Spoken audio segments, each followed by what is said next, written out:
Come on, Mr. Prado. I can't carry it for you.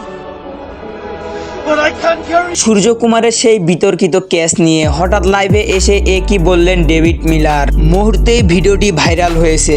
দর্শক, বিস্তারিত জানতে ভিডিওটা দেখতে থাকুন। টি-20 বিশ্বকাপে ফাইনালের ভারতের দেওয়া 177 রানে জবে ব্যাট করতে নেমে ম্যাচ জয়ের খুব কাছাকাছি গিয়েও ম্যাচ ছাড়তে হয় সাউথ আফ্রিকাকে। তবে ম্যাচের মধ্যে থার্ড আম্পায়ারের বিতর্কিত সিদ্ধান্তে নেট দুনিয়ায় তোড়পাড়, যেখানে শেষ ওভারে আফ্রিকার প্রয়োজন ছিল 16 রানের। হার্দিক পান্ডের করা প্রথম বলে ছক্কা মারতে গিয়ে বাউন্ডারি লাইনে গিয়ে ক্যাচটি ধরেন সূর্যকুমারের সেই ক্যাচটি থার্ড আম্পায়ার আউট ঘোষণা করলেও ওই ক্যাচটি নিয়ে বিতর্কিত সৃষ্টি হয় নেট দুনিয়ায়, যেখানে দেখা যায় বলটি ধরার সময় যাদবের পায়ের সামনের অংশ দাগে সামান্য স্পর্শ করেছিল, কিন্তু সেটি এড়িয়ে যান থার্ড আম্পায়ার। এমন বিতর্কিত আউট নিয়ে তীব্র সমালোচনা চলছে ক্রিকেটারদের মধ্যে।